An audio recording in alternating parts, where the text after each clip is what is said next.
I'm Adam Pasquarella, and welcome to episode 38 of The Power of Bold. From New York City, it's The Power of Bold, the podcast on risk-taking, entrepreneurship, and bold living. Join us as we interview world-class performers, analyze life-changing books, and gather actionable insights to help you achieve your goals. Here's your host, Adam Pasquarella. Hey everyone, welcome to this latest episode of The Power of Bold. I hope you enjoyed our first episode this year with Steve Glaveski. If you haven't listened to it already, I would highly recommend it, especially if you made 2019 the year that you would leave your safe corporate job to become an entrepreneur.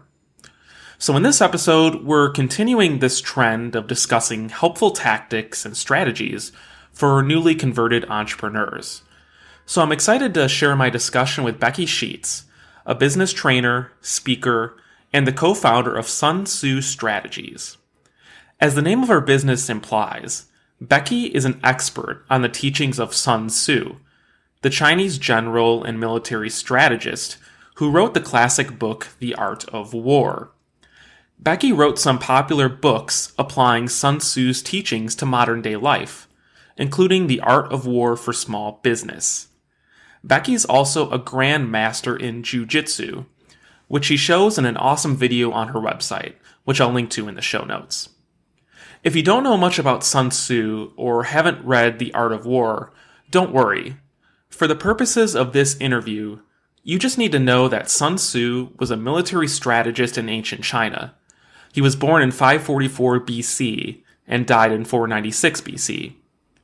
His teachings in The Art of War on such topics like leadership, deception, and maneuvering have been studied by military strategists for thousands of years. That said, Becky's thesis is that we can all learn from Sun Tzu, regardless of whether we are at war or not.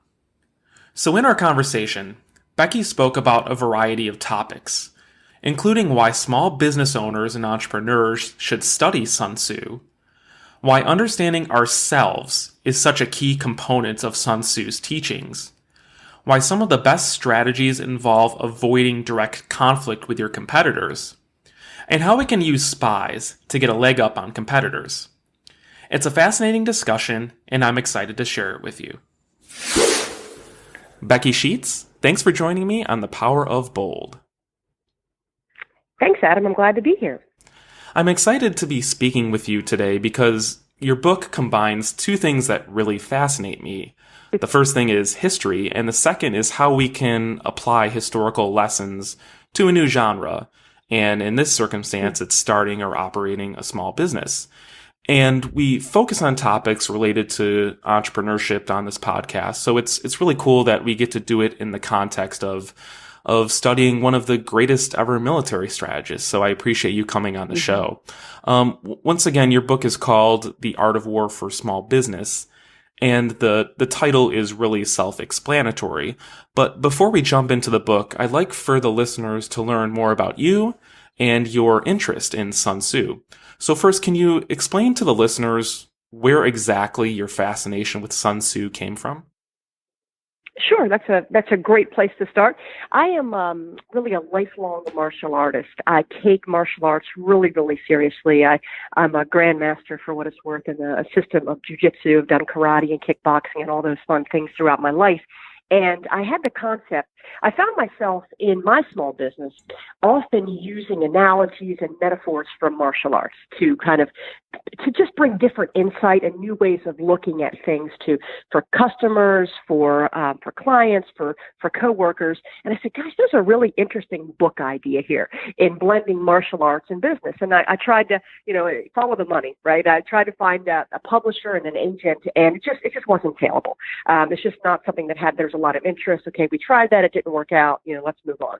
So I kind of abandoned that idea. And then my literary agent contacted me and said, hey, we've got a publisher who wants a title called Sun Tzu for Women, which is the art of war for women. Are you interested? And I said, well, I had never thought about that. That is a really interesting concept. The idea of applying Sun Tzu's art of war uniquely to women.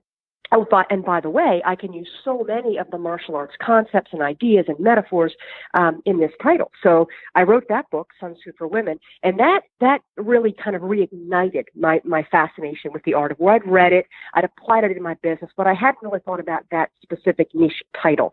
And that then led to the art of war for small business, because in writing the art, and I applied it in my small business, but I hadn't really stepped back and said, hey, there's an idea here. There are so many parallels uniquely and expressly for small businesses. So it was in writing Sun Tzu for Women that I said, there's a market need here to bring the art of war's principles to small businesses. So that's kind of a long story to how that title came to pass. Mm-hmm.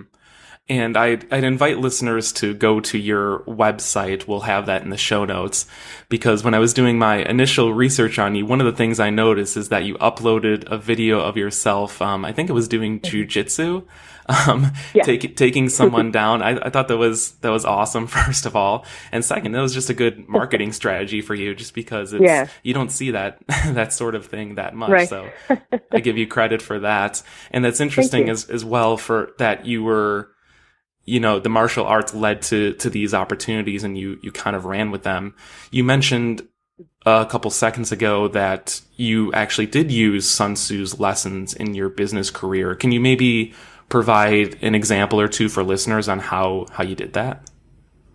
Sure. I reread The Art of War when a business partner and I started a marketing firm called Q2 Marketing. We've since sold it, but we started that in 2005, and it was then that I sat back down and really studied over The Art of War and said, okay, how will we apply these principles to basically our startup, our young and burgeoning small business, which, by the way, in the DC metro area has a plethora of competitors, as you can imagine, in the marketing communication space. So definitely very useful there. And I find myself, your question is interesting. How do you apply The Art of War?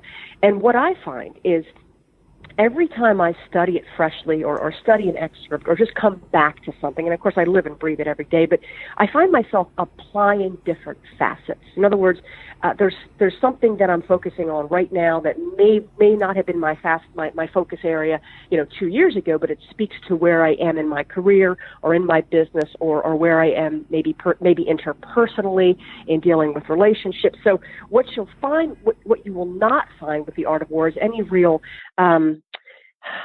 conflict of principles, right? You won't look at it and say, goodness, I read this chapter and it's totally diametrically opposed to what I'm finding over here. It's so consistent, and it's a short book. It's only 14 short chapters. It's a quick read.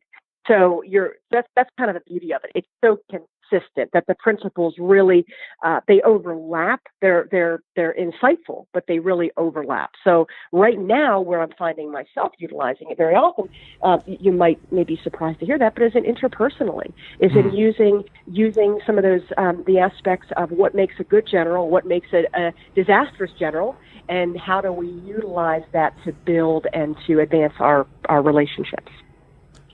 Right. That's interesting. And I guess I'm just fascinated by this idea of applying this war perspective to different elements of your life or your business.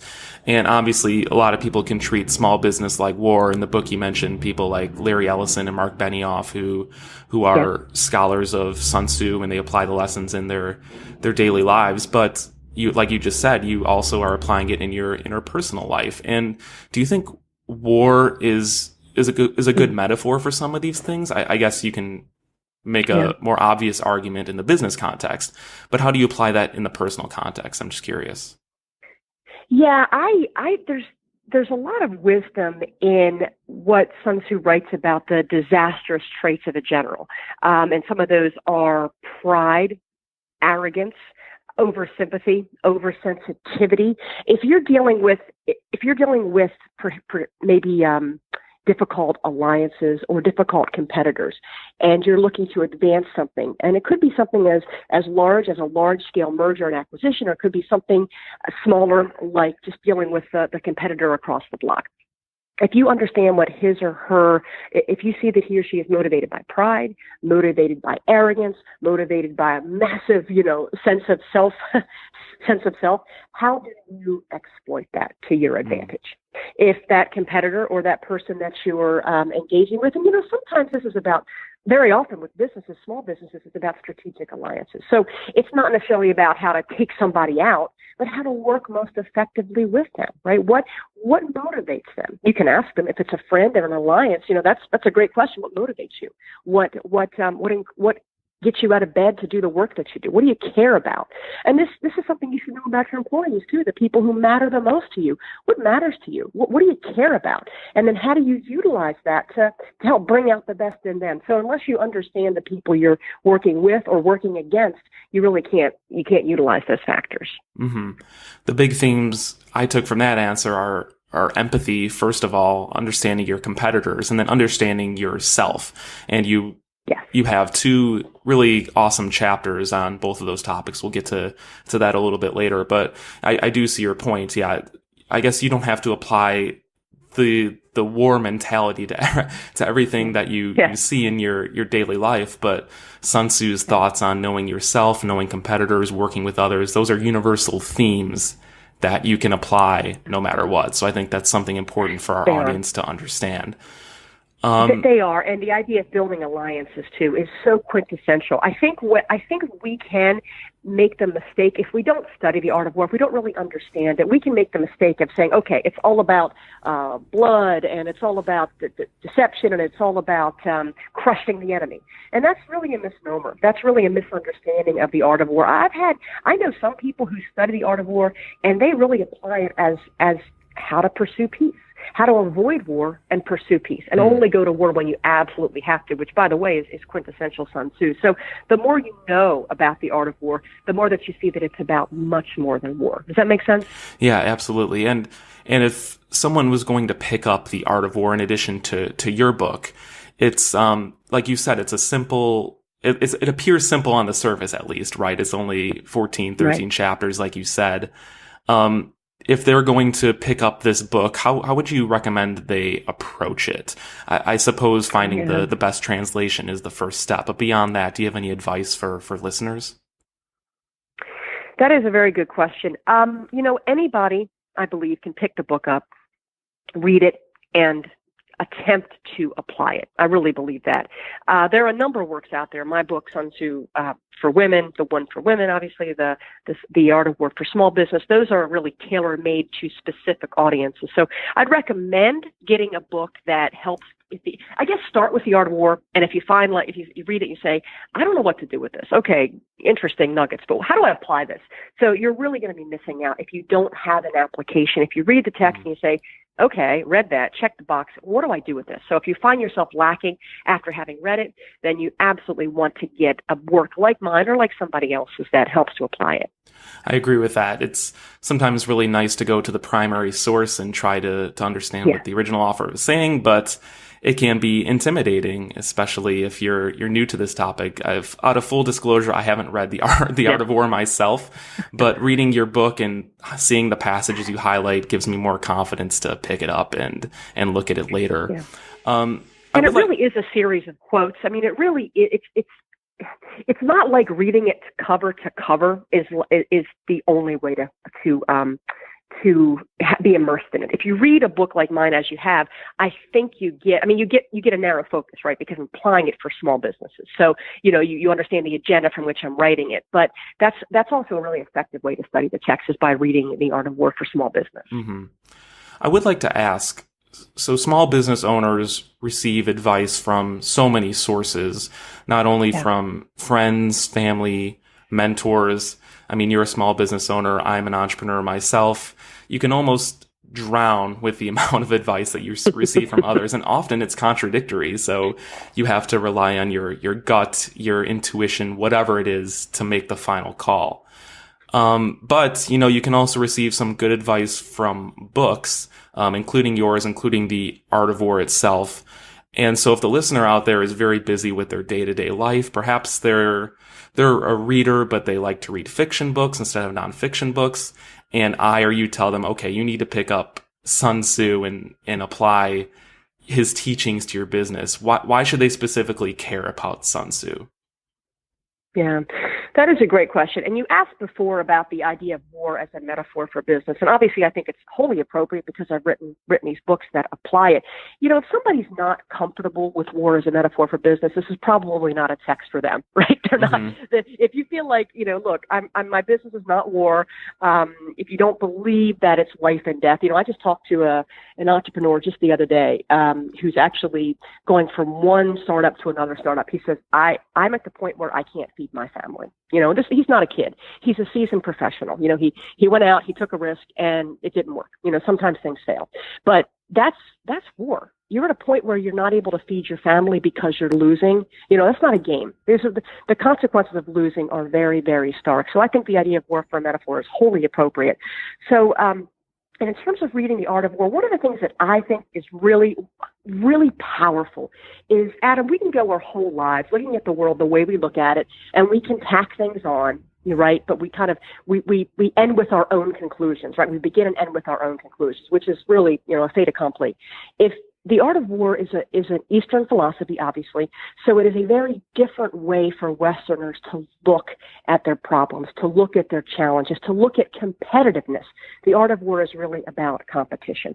So that, to me, is one of the real benefits. It opens your eyes, it expands your thinking, and it takes you out of yourself. We get so, small businesses in particular, I've worked with many, many, many throughout my career, and you probably know this as well as I do, and the ones that you've worked with and counseled, we too often, we think we know all the answers. Oh, I know why my product is sold. I know who my competitors are. I know why people buy from me. I know why my customers or my employees work for me. We think we have all the answers. When in reality, a lot of our conclusions are so terribly flawed. So opening up a book like The Art of War and challenging the way we think about problem solutions and competition, ourselves and our adversaries, that there's no substitute for that, in my opinion. I agree. That's an important point. In the day-to-day struggle of being an entrepreneur, it's easy to make these assumptions, like you said.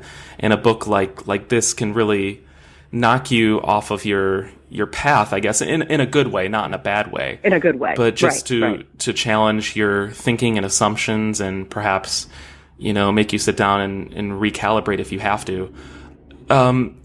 So Sun Tzu himself, you know, he's been around his teachings have been around for thousands of years. Right. Why do you think they have such staying power? Is it just because everyone thinks they should study Sun Tzu, or is it something else? Yeah, I think there's a little bit of that. Everyone thinks they should study it, right? It's one of those books that, I've heard about that. What I find when I speak, I do a lot of speaking to small businesses and as well as to women's organizations and divisions within organizations that have a women's advancement arm or something like that.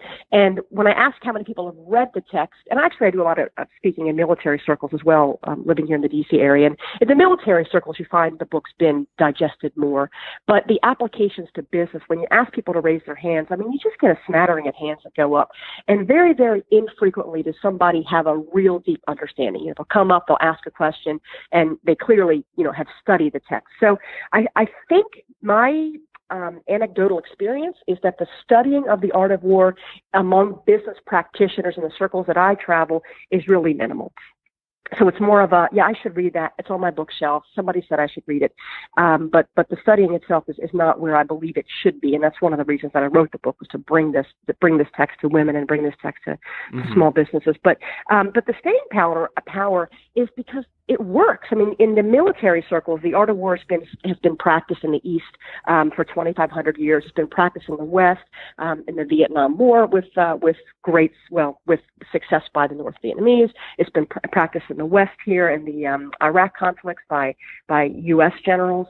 So it's been proven successful and effective in military settings, and we can go on, and you know, you can find a lot of examples of that. But in the business settings as well, you find it in China, throughout Japan, and increasingly throughout the West, because the principles are found to be effective. They're found to be useful. So what you don't find, and you mentioned Marc Benioff, and we can talk a little bit more about him, you don't find a lot of Western business people, at least I don't find it, who are really successful, who stand up and say, I have used the art of war with great success. Because I think a lot of times there's the idea of deception, and there's the idea of not showing your hand. So it's not as frequently mentioned as maybe it would be if more people who do apply it stood up and said, hey, that principle is straight out of the art of war. Here's why it worked.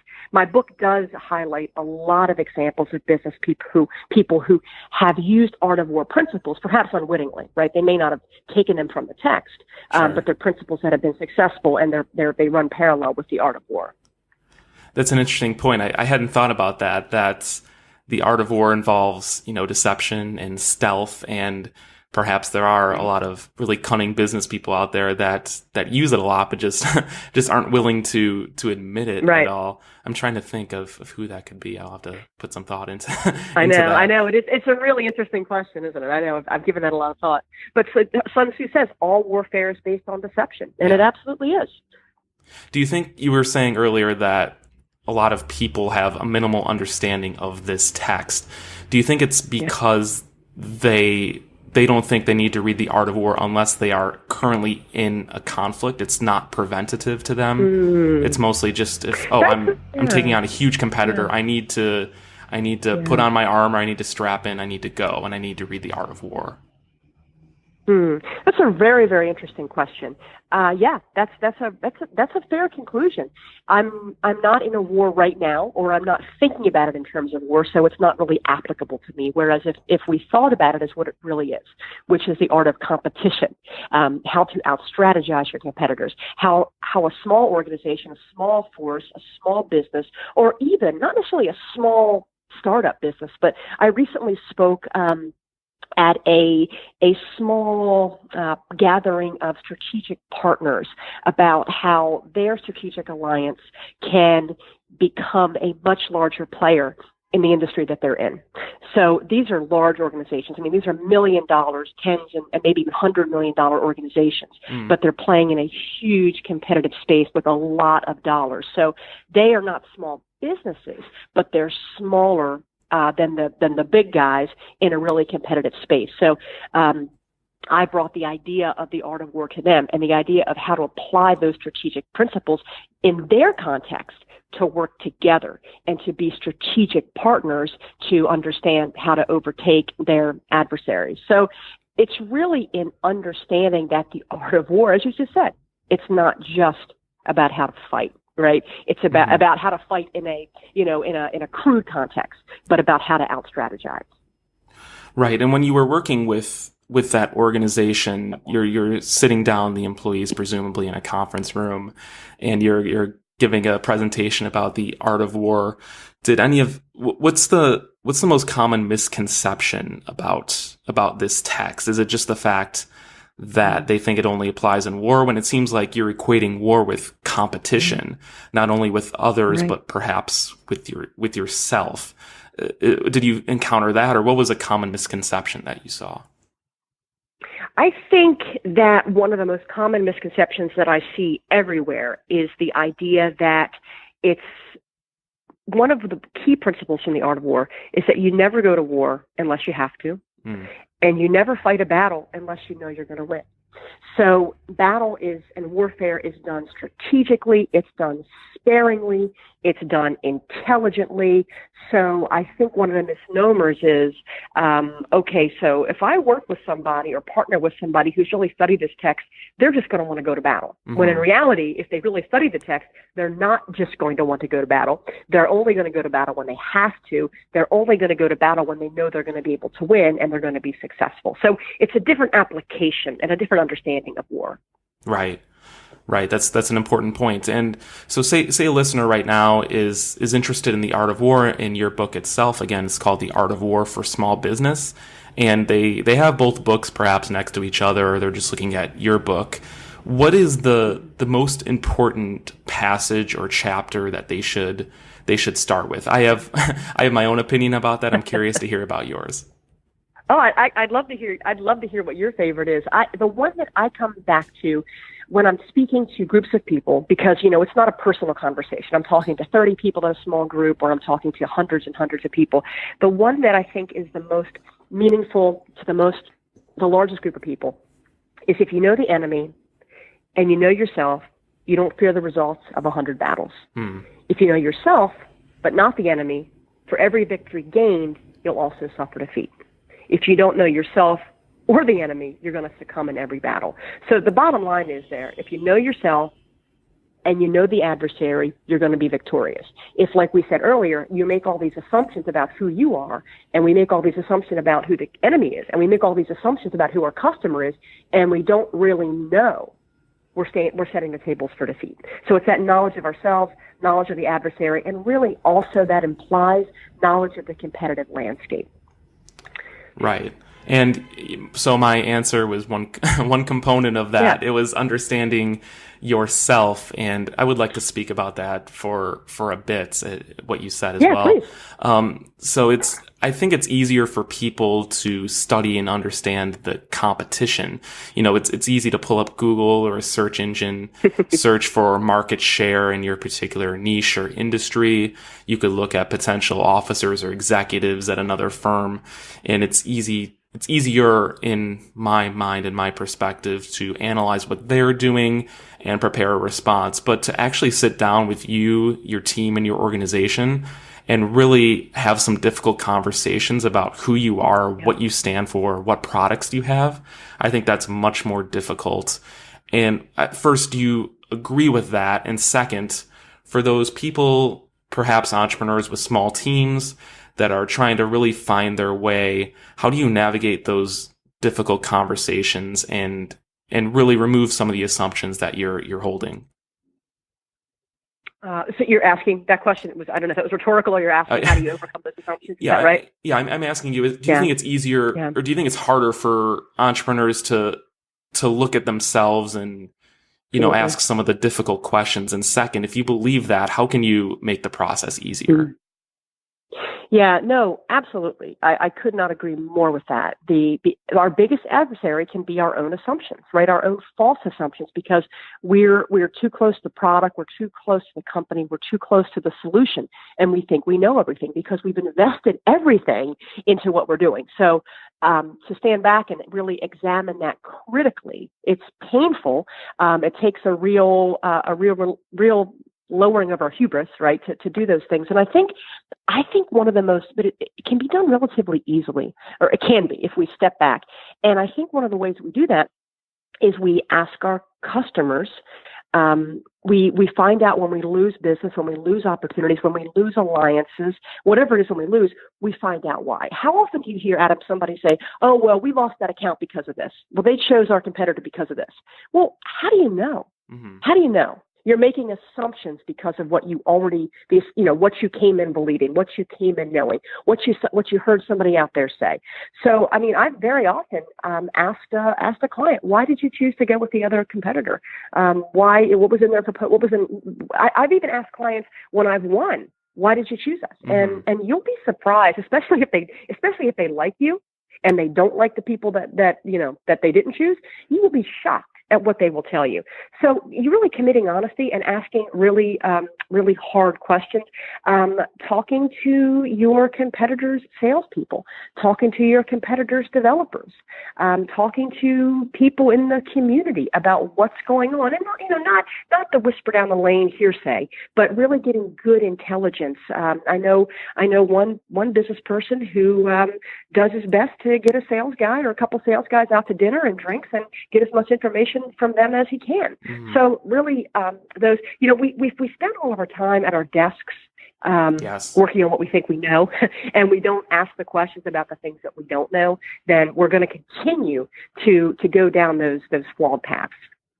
That's excellent advice. So for a listener that's perhaps in that position, maybe they're experiencing some failures, whether that's, getting a venture capitalist to invest in them, or perhaps even a failure with a product.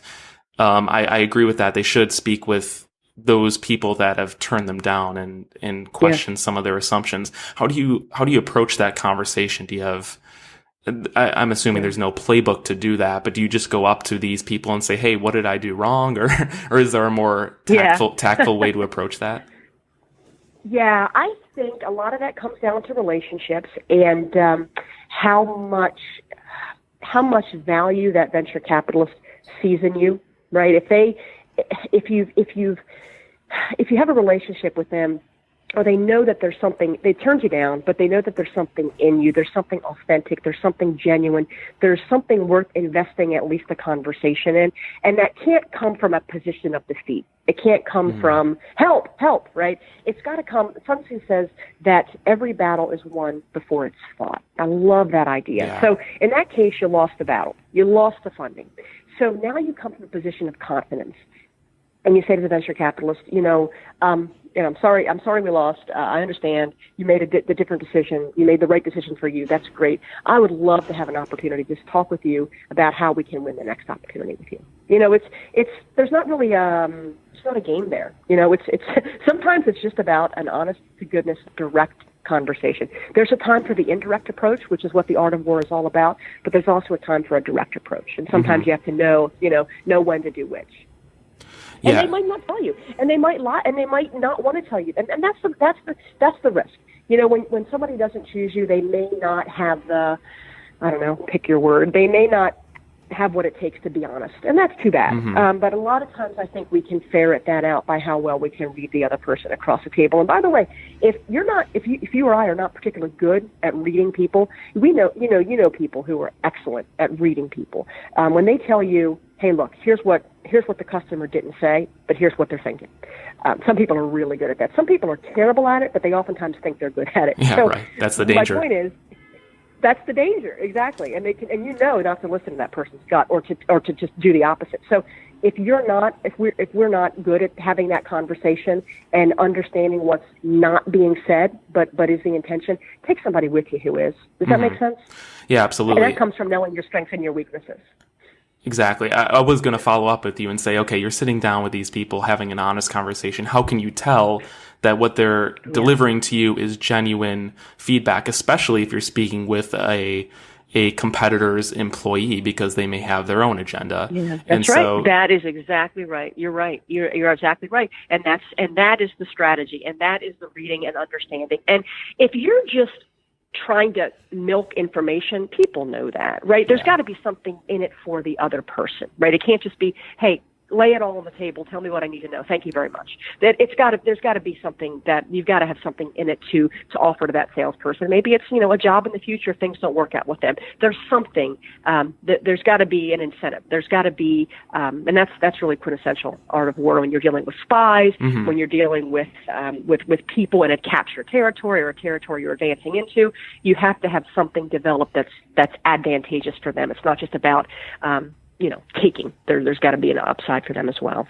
Of course. The spies discussion fascinates me. We're going to get to that in a little bit here. But besides understanding yourself, you also say knowing the enemy, and Sun Tzu says that as well.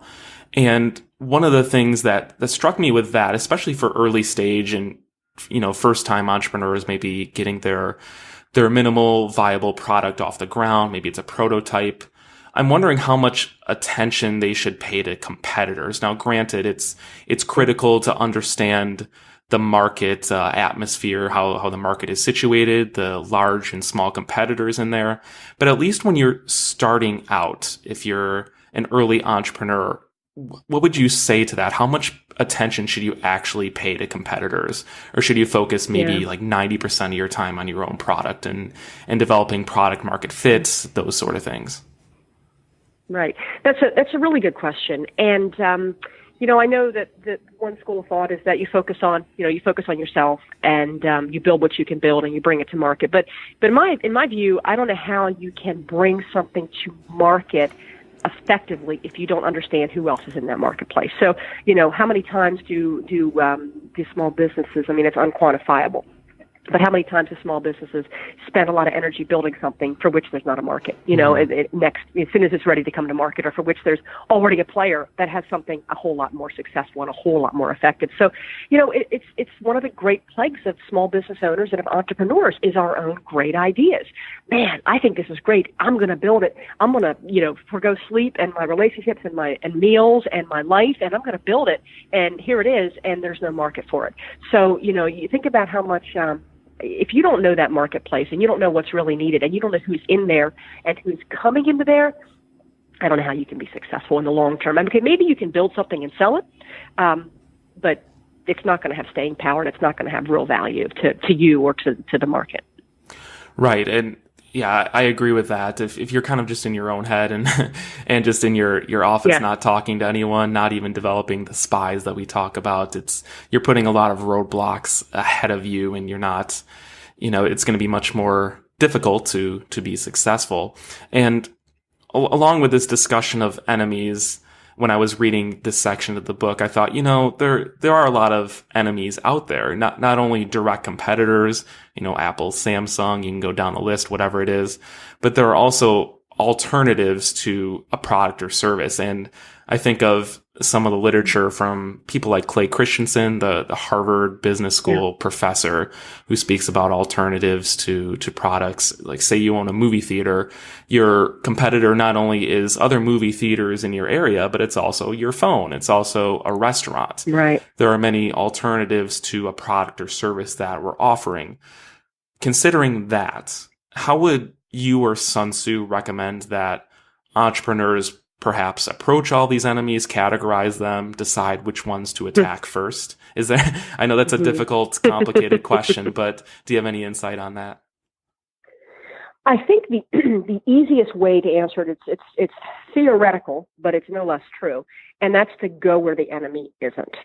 So if the enemy is on your phone and in the movie theater and at the Red Box and wherever, if the enemy's everywhere, you can't go where he's not, right? If it's such a saturated marketplace, so that's quintessential. I mean, if you're trying to overtake ground that is saturated by the adversary, is it really ground worth taking? So then it comes down to, okay, we know where the enemy is with this concept. Now, where isn't he? Or does the enemy know where all of the customers are, right? Are there customers that the enemy's not capturing? So that's a theoretical example, but it's still, very much a true example. Don't fight force on force. So I mentioned to you at the beginning about my martial arts experience, and I just kind of use an illustration if I could. I spent the first, 10, 20 years of my martial arts doing force on force, doing a very hard style, karate for what it's worth. And karate's great. But the idea is, he'll throw his hardest force, I will stop it, and then I will deliver my hardest force. So what happens, Adam? The stronger guy wins. Sure. That's just the way it is. The game is rigged. The game is rigged. The stronger guy wins. Trust me. I worked harder. I trained harder. I ate better. I went to the gym more. And the big guy with less experience always beat me. It's not fair. So that's the force-on-force approach. So after years of, ending up in my posterior, I ended up in jiu-jitsu, which uses his force against him, redirects him, and instead of stopping that powerful force, uses it against him, redirects him, and changes the game. So sometimes it comes down to, okay, these are the rules of the game that we've inherited. How do we change these? How do we change the landscape to make it, so instead of trying to climb uphill, well, let's pick another hill. Right? So that's where the strategy piece comes in. And that's why reading The Art of War, that's why those concepts, not just tacking on, okay, here's a few neat ideas, but changing the way we look at our battles, changing the way we look at competition, changing the way we look at ourselves and our adversary. That's the real value, I believe, of The Art of War. Absolutely. And your discussion there was going to this point about fighting without fighting. You're changing the game. You're going to unoccupied ground and trying to not only take that ground, but hold it. And I think that's also an important point in your book and in The Art of War itself. You can enter a market and, have a temporary presence there, but if you can't hold the ground, then it may not be the right move for you. And when you're thinking about attacking this unoccupied ground, this open ground, this obviously challenges some of the assumptions. It goes into, again, knowing yourself. How do you, first, this is a difficult question, but how do you find that ground? Does Sun Tzu ever speak about finding that unoccupied ground? I'm sure you'd rely on spies and those sort of people. Yeah, that sort of knowledge that you just cannot gain on your own. Absolutely. So there's no substitute for folks, for spies, for information there's no other way. I mean, how else will you have that? Well, you have that knowledge. So to the use of employing spies, and that comes down to deception. And so what I tell people, and I've said it in my book, I'm an honest person. I'm not a liar. It's just not the way I do business. But I will allow somebody else's lack of information to work against them. If they want to assume that if they want to make assumptions that aren't true and they're my adversary, I'm going to let them run with that. And we can even change the perception to where we cause them to believe something about us that's not true. We're weaker than we are, or we're stronger than we are. So that comes into the idea of spies and the idea of deception. Mm-hmm. Yes, this deception point is really fascinating to me as well. And even when you say that, I think of your book, and I think of Marc Benioff. I think he was one of the case studies you had about, he was an upstart with Salesforce. He was taking on Oracle, his former boss, Larry Ellison. And for small business owners like him, and for the listeners out there, it's about being creative. It's about taking calculated risks, finding that open ground and holding it.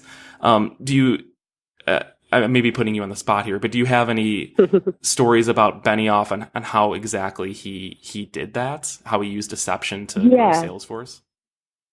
Yeah, I do, and I've mentioned some of those in the book. But one of the things I love about Benioff is that he gets it. He knows that he said that the art of war is about how a small force can defeat a larger force. So that's how he has employed it throughout his career. So there's a number of examples, and they're really quite comical when you really unpack them. But when he was launching Salesforce.com, and he was going up, this is in the ERP space, going up against Siebel Systems, which is a big household name. They're now part of Oracle. But they hired salespeople, they being Salesforce.com. They hired actors. They hired mock actors to be mock protesters. And so this is when they're really changing the delivery mechanism of enterprise of CRM, of customer relationship management software. So they're changing the delivery mechanism. They're really shaking things up and doing things differently. So his objective was to get attention, which he's really, really good at. And his intention also was to rattle the enemy. So they hire these mock protesters, and they have them holding up signs. And maybe if you were in the industry back in the day, you might have seen this in the industry magazines and in the business books, but they would have signs that said software, the internet is really neat, software is obsolete, no software, with the big X through it. So Siebel saw this, and they called the police. So that got a lot of attention. So, really high profile. And one of the other things that he did, which was really cool, again, the same competitor, same battlefield, and he's trying to get attention, and he's trying to win market share as a new organization. So they're at a Siebel event. So this is Siebel Systems, it's their customers, they own them, it's their event. And so Salesforce.com, they rented all the airport taxis in France where this conference is being held. And they have a captive audience. They own the taxis. So they've got the customers in the taxi, and they're pitching them on that 45-minute drive. They're pitching them on Salesforce.com. I think that's so cool. Yeah, it's like you're at this. How better to capture your customers, or your would-be customers, than the ones your competitors own, than to get them alone in a cab to literally capture them. Literally capture them. And as myself, I'm putting myself in that position as a customer. I would think that was so cool. I'd be like, wow, you guys rented all the cabs in this town that are part of this conference, so you could get me a loan. That's really cool. So right there they get points. So those are just a couple of examples of the kinds of things. And by the way, Siebel, called the police again. So it sure. got a lot of attention. And that's one of Benioff's, one of his strategies, I think, or maybe that's a piece of it, is to get attention. And Salesforce.com was everywhere. That brand, everywhere it needed to be. They really had saturated the market they needed to saturate through things like that. And they're a huge company today, very successful, as you know. Absolutely. I even think of Richard Branson exemplifying some of those traits as well when he was taking on British Airways, when he was taking on Coca-Cola with Virgin Coke, which I think failed, but he still relied on deception and leveraging media exposure to take on some of the big competitors. So if listeners are interested in that, they should study that, and they should read the Benioff case studies in your book. Going back to what I said earlier, spies. This is something I want to speak about just for a little bit. I mean, spies, obviously, people know what they are. People know how they can serve your organization. But first, how do you find spies ethically? And second, how can you best handle them, especially if they're working both sides? Yeah. So you know, if you're going to go down this route of trying to identify spies and identify people in the industry to help give you information, of course you've got the risk of they may not be working for you alone. So that comes down to that gut. To knowing the individual, having a good sense of gut. But Sun Tzu does write really extensively about deception, about spies. He defines the 5 different types of spies, and in my book, I make applications to what that looks like. For example, he talks about just one of the 5. Local spies. That can be your employees. It can be your competitors who don't have a lot of loyalty. This is kind of a counterpoint to the use of spies, and that's the idea of unity. And it's so important for an organization, and I've got examples and case studies of what that means. Companies like Zappos, companies like Five Guys, who build a strong sense of loyalty, a strong sense of purpose. If for Five Guys or actually Wegmans is a great example because they give some of their proceeds, or they are involved in the community. And Salesforce too, by the way. Salesforce is a great example. It's not just about delivering the products that Salesforce delivers. It's about a larger purpose. So they give back to their community. They have a community match. So things like that, where you can take the person out of just the day to day. Okay, we're just selling shoes, right? Or we're just manufacturing this. We're actually part of something much larger. So creating that sense of unity, that sense of I'm part of something in my organization.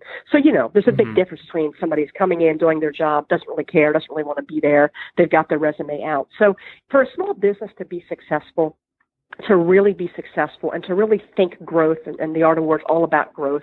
It's not about staying where you are. It's not about holding your ground, but it's about forging ahead and gaining new ground and growing.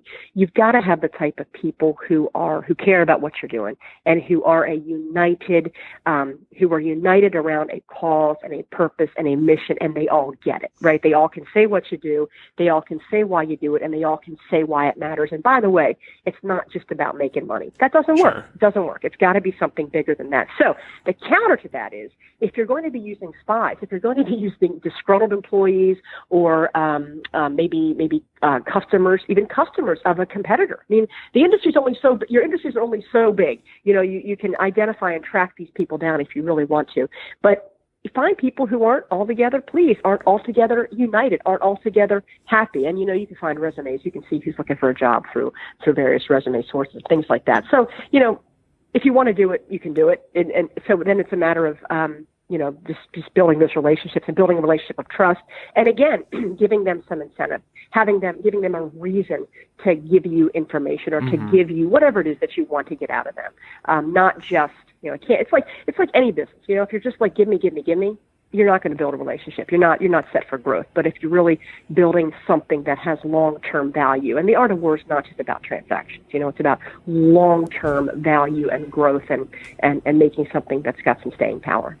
Definitely, and I'm happy you brought up the unity point. That's a very critical aspect of this discussion. And I could speak with you for hours about this stuff. But if the listeners want to learn more about unity and spies, they should check out your book. And just to wrap up here, one final question I have for you that it deals with studying Sun Tzu versus applying Sun Tzu, and it's obviously great to know all of the theory behind war and what Sun Tzu talks about throughout his book.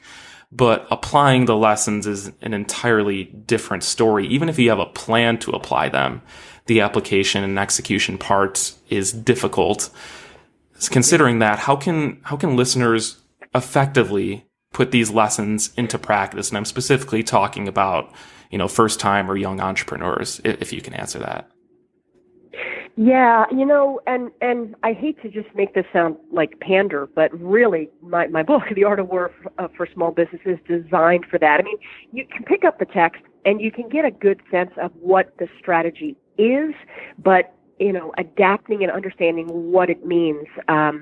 You either can do it or you can't, quite frankly. So that's the reason the book is out there. There are other, like I said, there are other texts. There are a number of other books on the art of war that attempt to apply it to different things. And there's some great works out there as well. So just looking for those texts that have an application, I think is the most helpful. I do love to go out and speak to organizations and at conferences and things like that, and I try to tailor that talk to the industry, try to tailor it to the specific sets of problems they have there. So, I'm welcome. I'm always open to doing those sorts of things too, but those would be my recommendations. Sure. And so when listeners are picking up the book, perhaps maybe they should focus on one particular section to start out applying, like say understanding yourself or understanding competitors, maybe create, if you haven't done so already, create a competitor map or look specifically at what competitors are their strengths and the ground that they aren't on. Would you say focusing on one aspect and expanding from there? Gosh, that's a great question. And, that's kind of a phased approach. I think that's fair. Looking at the competitor matrix certainly makes sense. The strengths and the weaknesses of those competitors certainly makes sense. But then I would definitely go a step further, and I would do some honest to goodness evaluation of the space, of the existing customers, of not just what competitors do, but what the customers need. What are the real market opportunities? And you can do industry analysis, and you should, but I think there's no substitute from honest to goodness conversations with your key customers, because then you're building those relationships as well. So, a phased approach is good, but what would be disastrous, what Sun Tzu would say would be disastrous, would be to build that list of competitors, do all the detailed competitive analysis, and then forge ahead. Like, well, okay, wait, what's the market saying, right? What are the people who are buying from those competitors saying? What are the strategic alliances who are doing business with those competitors? What are they saying? So that matrix is a good place to start, but it's just one view. It's just one piece. Having those conversations is especially critical. Getting out of the building and developing relationships. Right. Yeah. And if you're not new and you've got some, you've been in the industry for a while, what are your customers saying about you? What are the people who haven't bought from you saying about you? And if you can't make those calls yourself, if you need to hire a third party, because of course, Adam, if you call your customers and say, what do you think about me? They may not be altogether honest, but if I call and say, I'm working for Adam, what do you think about him? That's going to be a little different. It's a different conversation. Yeah. So if you're a startup, you don't have that customer base. But if you have some customer base and you have got some wins and losses under your belt, I would definitely make that a very serious priority. Absolutely.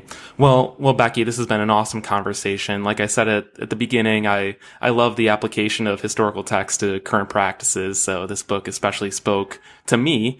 Again, it's called The Art of War for Small Business. And just to wrap up here, where can listeners go to learn more about you, the book, your current work? Where can they go?